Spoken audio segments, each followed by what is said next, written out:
Welcome to উদ্বোধন। আশা করছি তোমরা সবাই খুব ভালো আছো। ডাব্লিউবিপির জন্য তোমরা খুব সুন্দরভাবে প্রিপারেশান নিচ্ছ, সেটা আমরা জানি। তো চলো আর কথা না বাড়িয়ে শুরু করা যাক আজকের প্র্যাকটিস সেট। তো প্রথম প্রশ্ন বলছে, a dog should be put on a dash when he is taken for a walk. তো a dog should be put on a leash, LEASH, leash, ঠিক আছে, লিশ। এটা মানে বলো তো কি? এটার মানে হচ্ছে মানে গাইড, কোনো অ্যানিমেলকে গাইড করা, ঠিক আছে। এরপরে 2 নম্বর প্রশ্ন বলছে, dash of card, feel in the blanks choosing the most appropriate collective noun from below. তো কার্ডের কী হয়? কার্ডের কালেকটিভ নাউন কার্ডের কী হয়? A pack of card. A pack of card is standard set of 52 playing card, ঠিক আছে। Next প্রশ্ন কি বলছে? নেক্সট প্রশ্ন বলছে 3 নম্বর, বলছে birds of A feather dash. তো বার্ডস অফ এ ফেদার, তো ফেদার, তো এটার ইডিয়াম হচ্ছে ফোক, ঠিক আছে, FLOCK, ফোক। নেক্সট প্রশ্ন 4 নম্বর বলছে fill in the blanks with the right alternative from the sound words given below. The dash of leave alerted me. তো আমাকে কি অ্যালার্ট করেছে? আমাকে করেছে রাসেল, ঠিক আছে, RUSTLE, রাসেল। তাহলে Rasel top leaves alerted me, ঠিক আছে, মানে হচ্ছে ক্র্যাকিং সাউন্ড, ঠিক আছে। নেক্সট প্রশ্ন কি বলছে? 4 নম্বর, 5 নম্বর প্রশ্ন। 5 নম্বর বলছে anterior, the anterior of a house should not beguile inner environment of it. তো এটার অ্যাপ্রোপ্রিয়েট অ্যান্টোনিম বলছে। তো অ্যান্টেরিয়রের অ্যাপ্রোপ্রিয়েট মানে অ্যান্টোনিম হচ্ছে পস্টেরিয়র, ঠিক আছে। অ্যান্টেরিয়র মানে হচ্ছে অ্যাট দ্য ফ্রন্ট, আর পস্টেরিয়র মানে হচ্ছে অ্যাট দ্য ব্যাক, ঠিক আছে। যেমন ইন্টেরিয়রের অপোজিট হচ্ছে এক্সটেরিয়র। নেক্সট প্রশ্ন 6 নম্বর বলছে person who loves books is a কি, মানে যারা বই পড়তে ভালোবাসে বা বই রাখতে ভালোবাসে বা বইকে ভালোবাসে, তাদের কি বলে? তাদের বলা হচ্ছে বিবাইলো ফাইল। নেক্সট প্রশ্ন বলছে a man should choose garment suited dash his look. তো a man should choose garment suited on his look, ঠিক আছে, এখানে হবে কি অন হিজ লুক। নেক্সট প্রশ্ন 8এরটা বলছে there will be no payment dash any disputed bill. তো এখানে কি হবে? There will be no payment on any disputed bill, কোনো বিলের ওপরে, ঠিক আছে। নেক্সট প্রশ্ন 9 নম্বর প্রশ্ন কি বলছে? We should try to keep away dash a vicious persons like him. তো vicious persons like him we should try to keep away from, ঠিক আছে, from a vicious persons like him. তো এখানে হচ্ছে ফ্রম। তো 10 নম্বরের প্রশ্ন কি বলছে? And after dinner dash makes him fresh. And after dinner smoke makes him fresh. তো স্মোকটা এখানে কি? তো স্মোকটা এখানে দেখো, and after dinner smoke makes, এটা তো ভার্ব হয়ে গেল, ঠিক আছে, এটা তো ভার্ব হয়ে গেল। তো স্মোক এখানে দেখো ভার্বাল নাউন আছে, একটা ভার্ব আছে, এই দুটোর মধ্যে তো একটাও হবে না। তো স্মোক হচ্ছে নাউন হবে এখানে, ঠিক আছে। নেক্সট প্রশ্ন বলছে নিচের কোনটি হরপ্পা সভ্যতার সবথেকে গুরুত্বপূর্ণ বৈশিষ্ট্য? তো হরপ্পা সভ্যতার সবথেকে গুরুত্বপূর্ণ বৈশিষ্ট্যই হচ্ছে পরিকল্পিত শহর পরিকল্পনা বা পরিকল্পিত নগর পরিকল্পনা। যেমন গ্রিডের মতো ছিল, রাস্তাঘাট গ্রিডের মতো, সেখানে তোমার বাড়ি থাকতো, এরকম বাড়ি থাকতো, ঠিক আছে। নেক্সট প্রশ্ন বলছে নূরজাহানের আসল নাম কি? তো মীর নূরজাহানের আসল নাম হচ্ছে মেহেরুন্নেসা।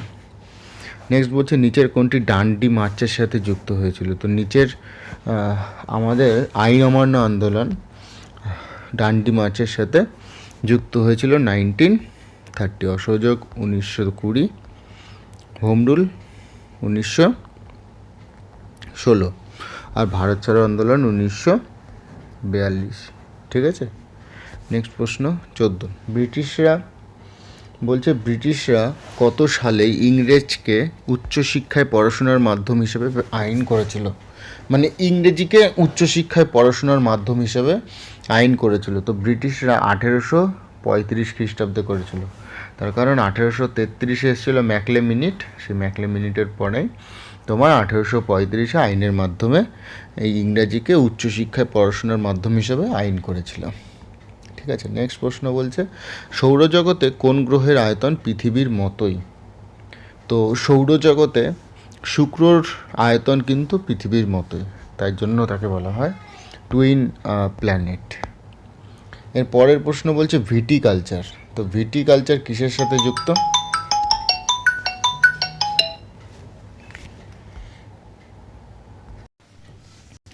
তো নেক্সট প্রশ্ন হচ্ছে ভিটিকালচার কিসের সাথে যুক্ত? আচ্ছা তোমরা কমেন্ট করে বলো তো ভিটিকালচার কিসের সাথে যুক্ত। নেক্সট প্রশ্ন বলছে 17, নিচের কোনটি আন্দামান ও নিকোবরের বিচার বিভাগীয় রাজধানী? তা আন্দামান ও নিকোবরের বিচার বিভাগীয় রাজধানী হচ্ছে কলকাতা, আমাদের কলকাতা হাইকোর্ট। কুদানকুলাম প্রকল্পটি কোন রাজ্যে অবস্থিত? তো কুদানকুলাম প্রকল্পটি হচ্ছে তামিলনাড়ুতে অবস্থিত, কুদানকুলাম। বলছে ব্যাঙ্কগুলি রিজার্ভ ব্যাঙ্কের থেকে যে রেটে টাকা নেয় তাকে কি বলা হয়? তাকে বলা হয় রেপো রেট। ব্যাঙ্কগুলি যে হারে রিজার্ভ ব্যাঙ্কের থেকে টাকা নেয়, মানে ঋণ নেয় আর কি, টাকা তো নেয় না, ঋণ নেয়, তো তাকে বলা হয় হচ্ছে রেপো রেট। আর আরবিআই যেই রেটে দেয় তাকে বলা হয় reverse repo rate.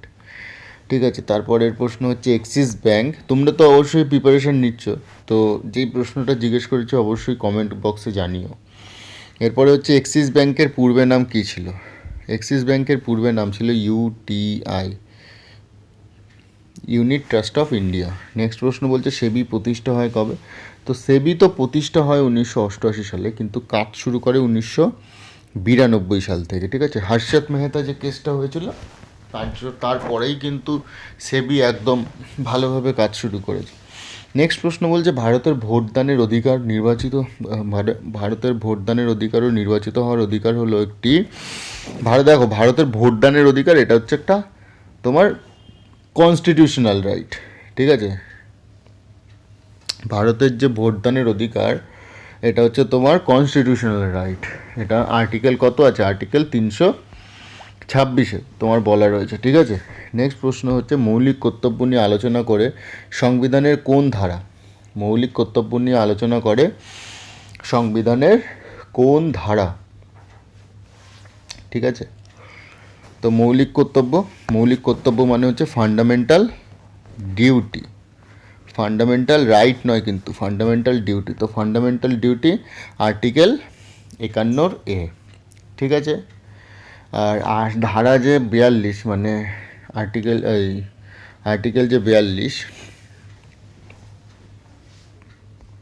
Article 30, article 25 এবং আর্টিকেল 30 এটা তো ফান্ডামেন্টাল রাইট। ঠিক আছে, আর আর্টিকেল 42 এটা হচ্ছে ডিপিএসপি। ঠিক আছে, নেক্সট প্রশ্ন বলছে কোন কেন্দ্রশাসিত অঞ্চলে নিজস্ব হাইকোর্ট আছে? তো নিজস্ব হাইকোর্ট আছে কিন্তু নিউ দিল্লিতে। ঠিক আছে, নিজস্ব হাইকোর্ট আছে নিউ দিল্লিতে।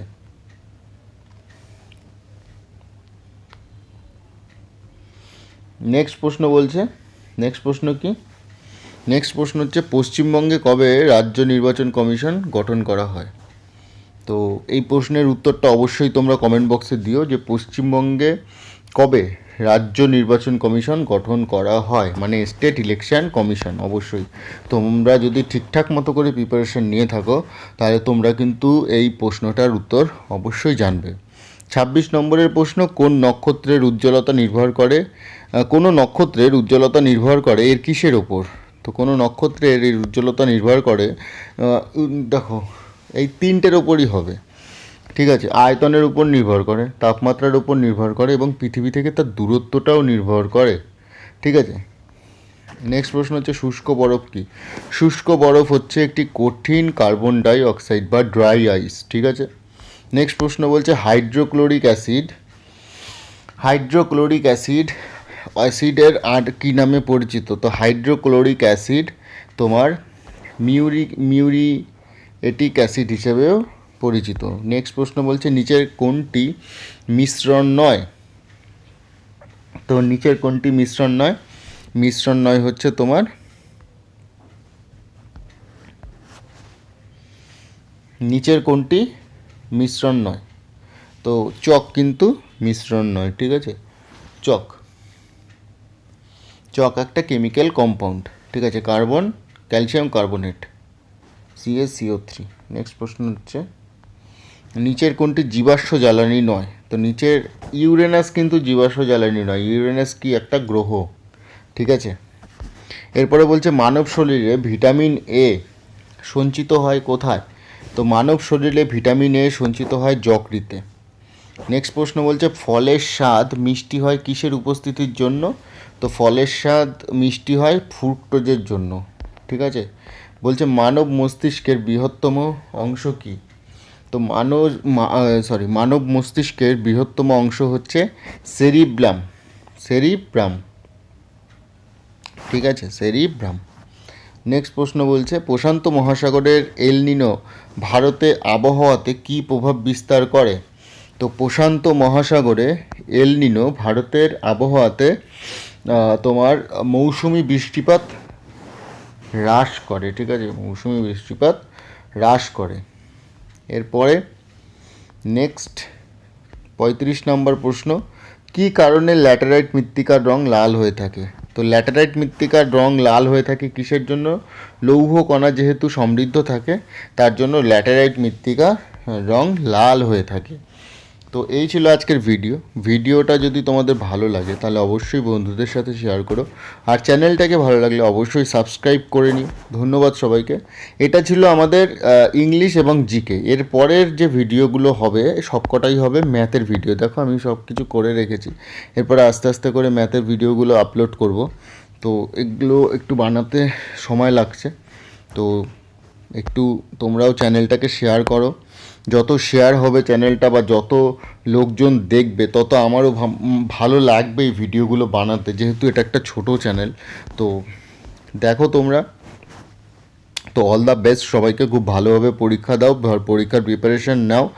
এই রকম ভিডিও কিন্তু আমি বানাতে থাকবো, এরপরে আস্তে আস্তে আপলোডও হতে থাকবে। তো তোমরা অবশ্যই এই প্র্যাকটিস সেটগুলো দেখো এবং নিজেরাও ভাবো যে কতগুলো প্রশ্ন তোমরা পারছো এবং কতগুলো প্রশ্ন পারছো না। তো অল দ্য বেস্ট সবাইকে, খুব ভালো থেকো।